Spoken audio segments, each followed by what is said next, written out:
Hey, I am a Revision Geek and I want you to come and join my Revision Geek world. Welcome to the Diaries of a Revision Geek. I cannot wait for you to watch these interviews. They are so super fun. I've got qualified accountants together talking about their revision journeys, the highs, the lows, the struggles, and all the things in between about how other people got their plaque up on the wall and how they got qualified. I've picked qualified accountants in my LinkedIn network on purpose to help and support you guys, to inspire and motivate you if you are on your accounting journey. Feel free to like and subscribe below for more. Just click on the icons and I will keep you up to date with the Diaries of a Revision Geek. Let's get started.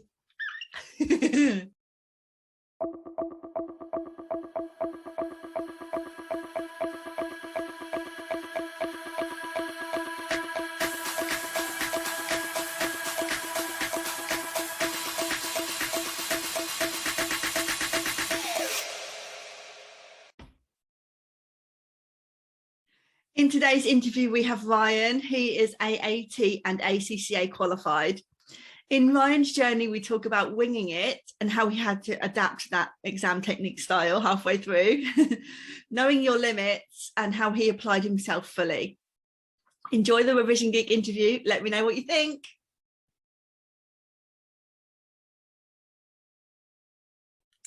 Hi, Ryan. Great to have you. Thank you for coming today and chatting to us. Yeah, thank you for having me.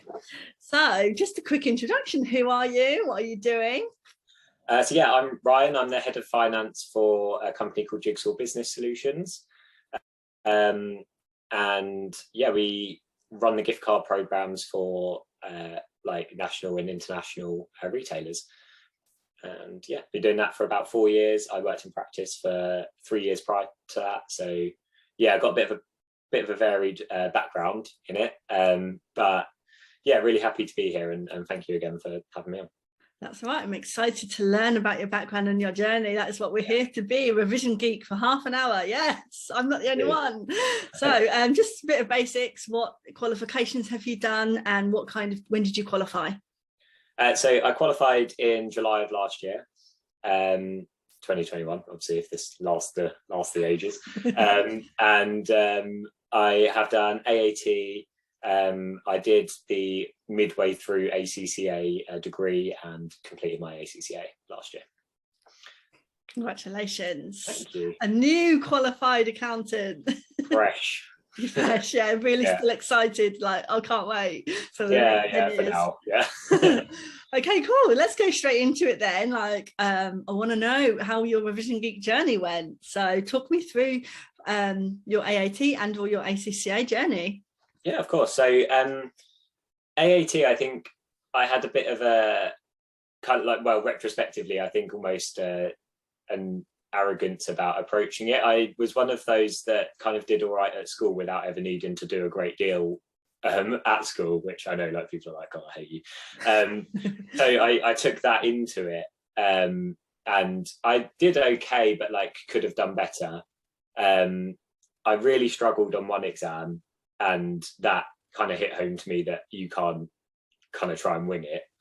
And I like when I say I struggled, I failed it about 3 times, I think. So it just really like hit home.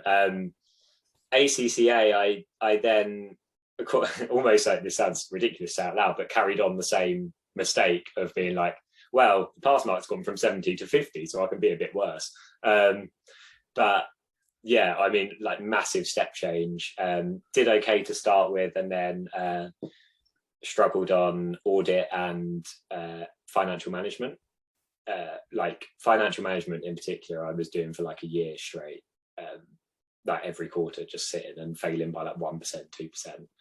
And I think that was the one that really, really actually made me kind of change my attitude and just be more prepared and like take away that reverence of thinking it was more or less impossible to pass it, or the people that passed it were geniuses, and just be like, do you know what, like thousands of people are passing it and there's got to be a reason you're not one of them. And like that reason was probably application.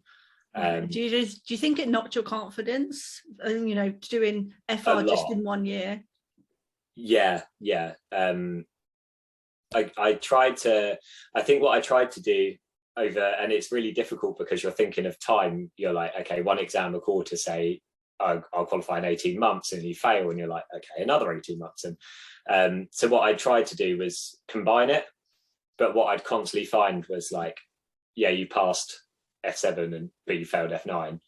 And like it was always there. And then it got to a point where I just couldn't move on. That was the only one I had to do. And I paid to go and do the course entirely again as if I was a fresh student, and just tried to learn the lesson and just sit up and like, not that I ever didn't take it seriously, but like really take it seriously, like this is it now. And just to apply myself as much as I could. Do you think by getting that extra support, it helped you with your knowledge base or your confidence base, or both? I think both. Yeah, I had a fantastic teacher the second time around, and he kind of there were different bits of advice he gave me. One was to just like get used to setting up like the pro formas and almost like letting the sheet kind of do the work for you. So just, you know, you're going to have to work out the depreciation on it, for example. So like just get that ready, and like when you're revising, get in like the mindset of just setting up those, because then all you need to do is plug the numbers in and you're golden, really. So that did a lot for my confidence, and that is kind of how I work anyway, like just in my day job. So that was great, and refreshing the knowledge certainly helped. I think I kept trying to, as time went on, I'm trying to recall something that happened like a year ago, and it's not in part it's what was said by the tutor, but what I was also missing out on was the people going, yeah, but like what if, and like the response to that, just the interactive element of being tutored, I think. So yeah, it helped me just to go back and start.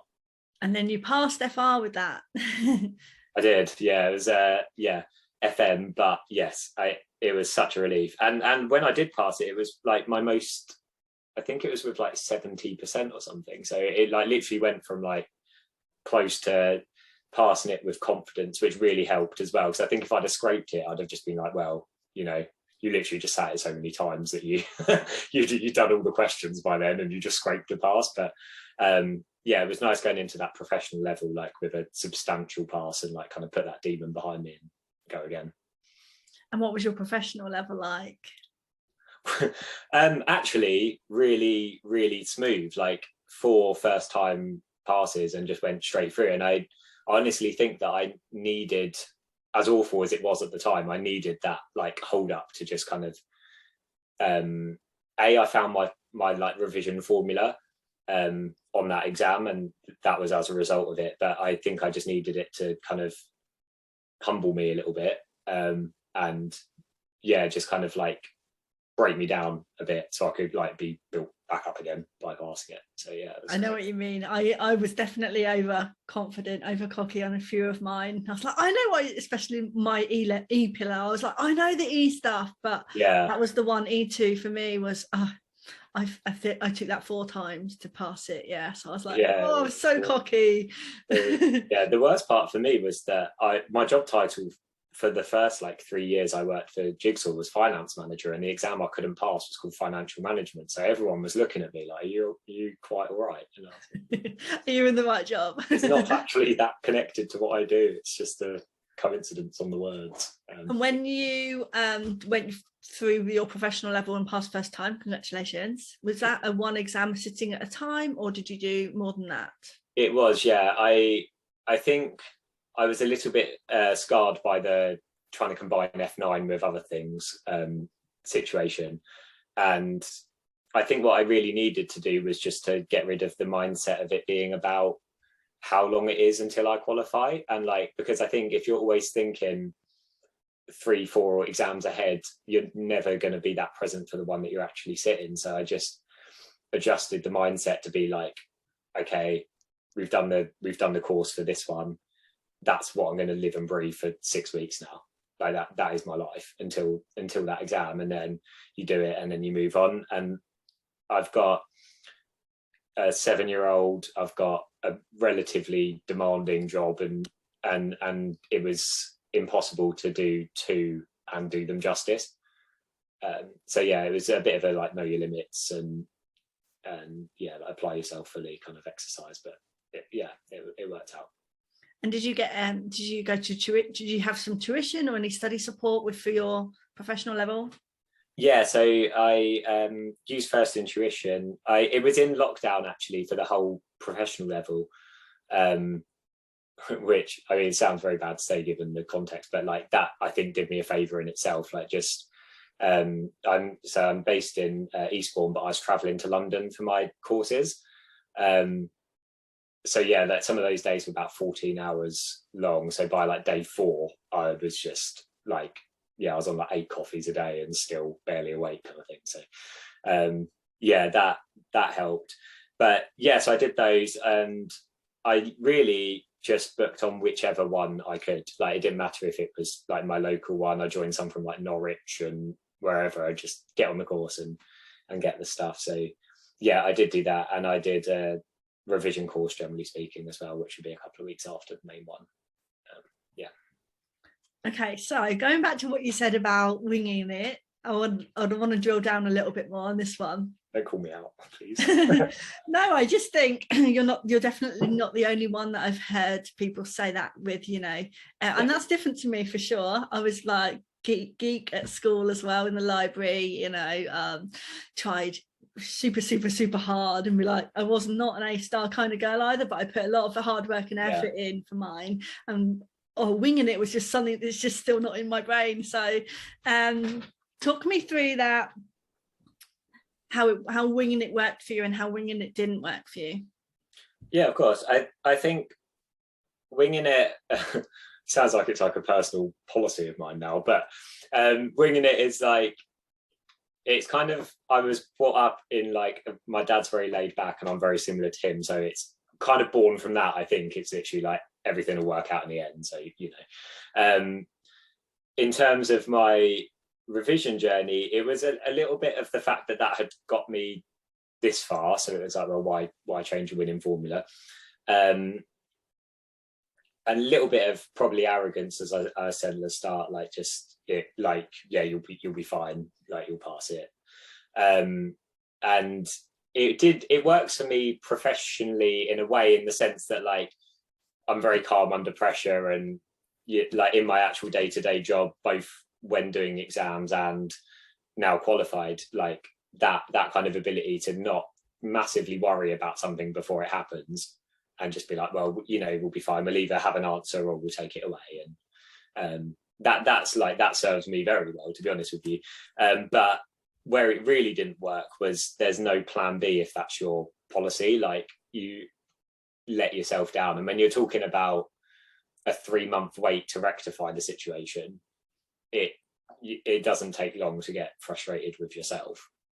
And yeah, I think the biggest change with the journey from F9 onwards through the professional ones was just, I kept just saying to myself, like, no regrets, like just don't be going, oh, what if I didn't play football that time and had just revised instead, like would I be better off? And when you're failing an exam consistently by 1 or 2%, like that regret is like the worst thing to have. Like, what if I'd have read something then and that would have been the mark, so yeah, that it's the biggest thing, I think, is just making sure you'd, like, bit of a football analogy for you, but like just making sure you'd left everything on the field, like you'd done everything, and what will be after that. Yeah, so you weren't winging it so much, you were just having more preparation. Yeah, so I think rather than just saying like intelligence and ability to retain would get you through, I mean, I have an awful memory, so that was always a bad plan. It was more like putting in the hours, living and breathing the exam will get you through, because once I'm in the exam, I'm actually quite calm if I know that I know exactly what I'm doing. And even in a sense, if you don't, I mean, like the most prepared student in the world will get a question and just go, what? But like not going, oh no, I was really relying on knowing that. I could almost go, okay, I don't know that, but I can stick something down and I am confident I'm going to know most other things. So that 50% is suddenly looking very doable. That's the step change. That's good. So one of the things about the interviews that you're listening to, guys, is that I have spoken to many people about their Revision Geek journey. So I'm hearing it for the first time as well, which is what I love. So one of the things that I promote so much is a revision plan, and how having a revision plan will really structure your revision. So did you have a revision plan throughout any of your ACCA? Well, yes and no. I didn't right up until the F9 point, and I still didn't up to probably the second time I failed that. But then I think it was actually when I sat my audit resit and my F9 resit at the same time, and my girlfriend, well now fiance, but at the time girlfriend's mum, drew up a plan for me to make sure I was giving both exams enough attention, because I think when they're on consecutive days, it's very easy to go all out on day one, and then day two one rocks around and you're like, oh no. So it was from that. And although I actually still went on to fail F9 on that sitting, the plan I thought could very easily just be applied to one exam instead. And it wasn't, I've never had the pleasure of being coached by you, so I'm not sure what your revision plan would look like, but it wasn't so much like syllabus focused as just like time and break focus. So what I used to do was I would work and then finish work and then try and revise for like as long as I could. That was the structure, albeit that there wasn't one. And what this kind of split it into was like a time period, a break, and making sure I did 3 hours a day, and making sure that those hours were where avoidable, not consecutive. And also weren't just wholly after work, because as I'm sure some of your other students have alluded to in the past, like you're not actually that awake after work sometimes. It's not, certainly after, some days, that's not the best time to absorb anything. So it was just that kind of structure of the day, I think, rather than being syllabus specific. Yeah, I definitely recommend breaks, like a 30-minute session, then maybe a 5-minute break, or just that 5 minutes makes such a difference to your brain. Yeah, 100%. Just get up and walk about and come back. And so I want you to remember what you're practicing, or remember what you're learning, and your brain just will. You might think, oh no, I can keep going, I've got enough energy, but your brain will appreciate it so much to have that recall, then a break, and then some more recall. Yeah, 100%. And just like the confidence, if you start to get tired, you're going to start to make silly mistakes, I think. And what I found was you do your answer. If you're doing question practice, you'd go to the end to check your answer. You'd straight away look for that little number in bold at the bottom, and if it was different, you'd be like, well, I'm going to fail, I'm awful. But like what you actually might find is that like 99% of it was right, so that would be a really high scoring answer, but you're just like less in the space to think about that if you're tired, and that's kind of part of it. You can really keep your confidence up by just making sure you're fresh every time. I couldn't imagine coaching anybody, or I actually couldn't imagine feeling bad before you go to bed. I wouldn't want that feeling on anybody, because you've just done a practice question, so that's really great, or you've just done a revision slot, so it's really great, and you've got a job and you're qualifying and you're going through the process, so don't feel bad about it. But definitely don't go to bed feeling like you're rubbish. Oh no, there's nothing worse, especially if you are working in the industry, because then it really, like with F9, it really started to translate into like my behavior at work. Not that I was like throwing stuff around, but like just in that I kind of was questioning whether I was right to even be there for them. Like I was the only finance person for quite some time, and I was like, is that even appropriate if I can't get past an exam? So it has really wide-ranging consequences if you lose your confidence, I think. Did you tell your boss at the time you were failing? And how was that? Did you communicate that? What did he say back to you? Yeah, it's a she, in fact. I did. I had a pretty honest relationship and always have done with our managing director.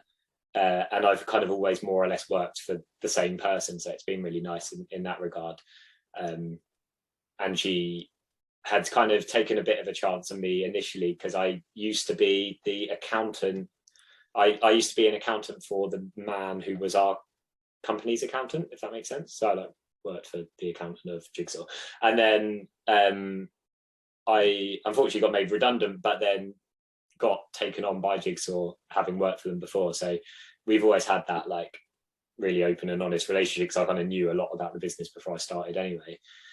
That was fine. There was no pressure in terms of like, well, we're not paying for you to do it anymore. Like, you're clearly rubbish.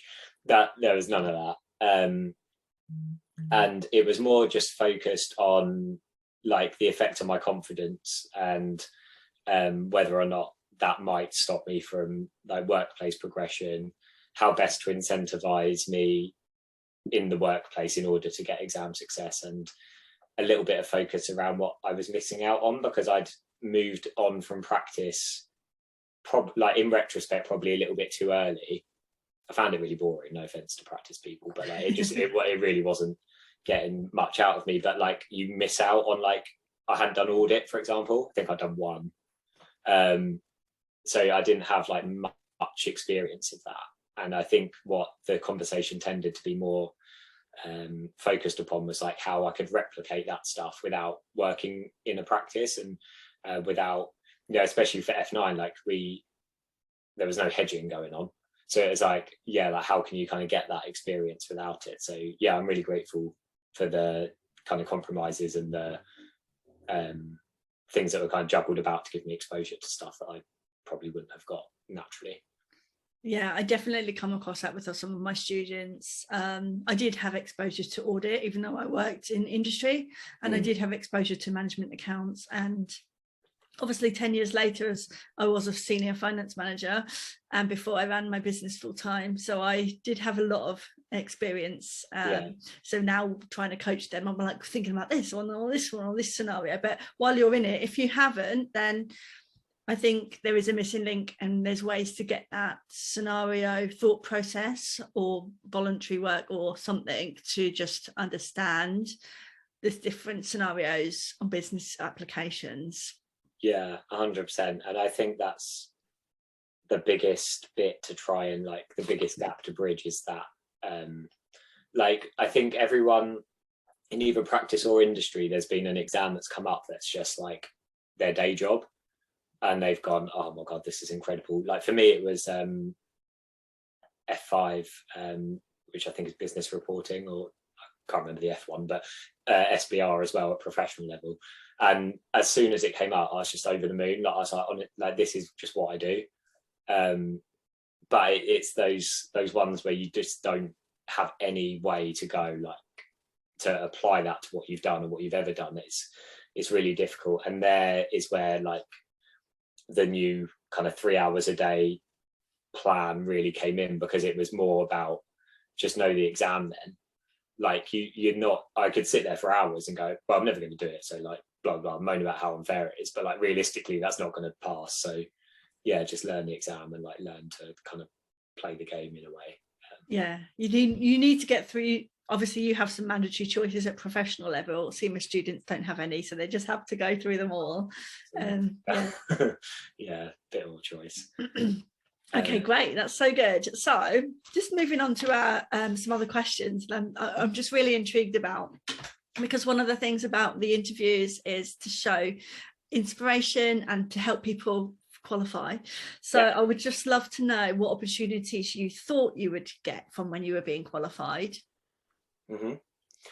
Yeah, so I think like first off, whilst qualifying, my biggest thing was almost like an inferiority complex of like, okay, when I do that, then I'll kind of have a better idea of what it is I'm doing. The biggest thing that I expected pretty much right up until just before the end was like, yeah, after the next exam, it will all make sense. And then even upon passing, it's kind of like when you get your driving license and you realize you can't actually drive yet. That was my biggest expectation. And obviously, like, if my employer is listening, I do know what's going on, but you're building on your knowledge all the time, I think, is the key. And it doesn't begin or end with exams. Like, it's constant. In terms of opportunity, I really found that my key interest is actually less like in traditional accounting and more in like business and commercial decision making using like accounting techniques. So like in our business now, for example, like working out if something is going to be like a profitable avenue before you pursue it. And if you do pursue it, kind of what makes commercial sense in terms of like charging. And so that was my biggest thing. I thought, yeah, I can learn what I need to be able to do that and do it well. And I'm quite lucky in that my current workplace is a startup. They didn't have that. They still don't have that. I mean, arguably I am now that, but it wasn't there. So it was something that I could like go for without challenge. And they were happy to let me go for it. So I think that was my biggest aim. Yeah. Okay, good. But then on the other flip side of that, I know you're newly qualified, but yeah, what opportunities have come so far now you are qualified, or that you can maybe see in the immediate future? Yeah, so I mean, firstly, I'd obviously be remiss if I didn't mention that there are certain financial incentives to qualify, which were obviously very welcome. I saw like a change of position. So I went from finance manager to head of finance, and that in itself, just that kind of progression from that was amazing. I mean, I started off as finance manager to literally no one because it was just me, and yeah, qualified heading up like a team, and that was really great. And as of like today when we're talking, the plan is for me to go and work directly for the MD doing like the commercial projection stuff that I mentioned earlier. So actually, like, in many ways it's worked out kind of ideally, and seen a slight shift there. But yeah, it's actually, as much as anything, although I kind of appear to have kind of got what I wanted, it's along with the realization that like you're not ever going to be done, really. I could be like 50 odd and I'm still not going to be done. It'll be like, oh, you need to learn this now, or this has changed. And yeah, so it's more kind of understanding the core, so that you can always just adapt like the bits that change, like the variables.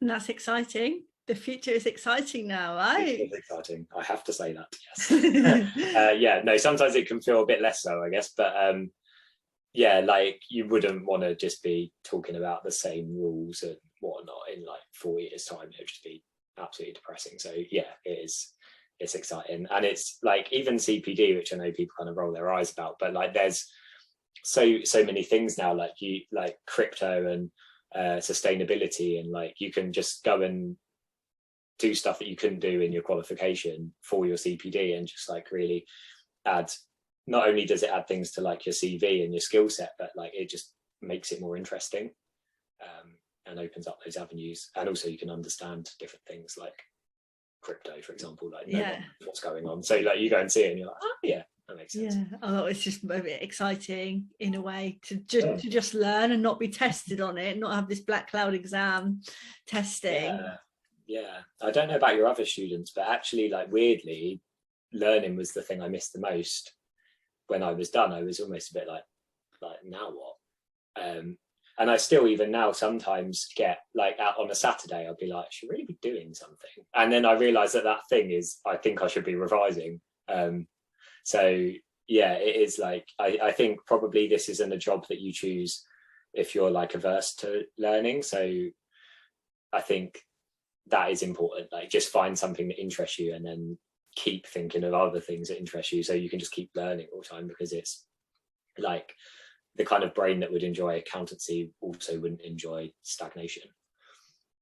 Yeah, I totally agree, actually. Yeah, I mean, obviously your journey was 7 years long, my journey was 6 years, so yeah, there is that like oh, what do I do now? Or Yeah. it's obviously while you're studying, I was like, I can't wait to not do anything. But then when you do something, it's like, oh, and I obviously chose some voluntary finance things as well. I was a governor of some schools and I joined the CIMA mentoring program. That's how this all started. But yeah, I wanted and needed things to fill my time. So I did more practical things than learning, but totally, I think we learned so much for so long as well. It's good to carry on those things. Yeah, and it's just nice to like share what you've learned, isn't it? Because you've put so much time into learning it. You're like, almost, if I get an opportunity to actually talk about accounting, I'm like, yeah, I know this, hang on, and I get to go in, because like otherwise, why are you doing it? It takes so long to get there. Like, yeah, and I feel like that's a skill and a personality of a qualified accountant. So that's my personal opinion, don't bash me, but you know. No issue. Okay, cool. So our final question is, I love asking this one because I give so many revision tips, and revision tips is my thing. So Ryan, it's like the mastermind chair. What is your number one tip for any qualifying accountants listening? So what I found when doing my journey is that I needed to maximize downtime and make sure that I was looking after myself. My workplace is very like mental health orientated, which is obviously a wonderful thing. And it was important for me to find that balance to look after my own. And what I found really helped was sometimes you didn't want to be, especially in summer, you didn't want to be sat at your desk in your lunch, after work, before work, doing revision. So I started recording notes that just needed to be memorized. My logic was that like there are some things I can't remember and I've literally just read them, and then I can remember song lyrics from 1998. So I was like, let's just get them all recorded. And I would spend probably a day at the start of every like new exam period just literally reading through things that I needed to remember. So not like paragraphs of information, but like formulas and I didn't fail an exam from starting that to the end. So yeah, my number one bit of advice would just be get your notes recorded, and then you can take care of your mental health, get out the house, go for a walk, and still be revising in time that would otherwise be dead. Because yeah, that really, like I could literally sit in an exam and just write 2 pages of stuff that I remembered in my head, and then I could just refer to my notes like the whole way through. And yeah, that was invaluable to me, and hopefully it works for someone else. Oh, that's a great tip. Yeah, I do use that for my clients because listening is a different skill than reading and using your eyes and things. So, and it does work for sure. Yeah. Well, that's great. I love that tip. Thanks, Ryan. So thank you so much for being here and being on in Diaries of a Revision Geek. I'm just really pleased that we've got another qualified accountant, someone in my connections who is qualified with some of my help. I'm sure I helped in some indirect way. Hope somewhere, I'm sure, yeah. But yeah, thank you so much for being part of this, and I hope you've enjoyed it as much as we have. My absolute pleasure. I have. Thank you very much, and thank you for having me.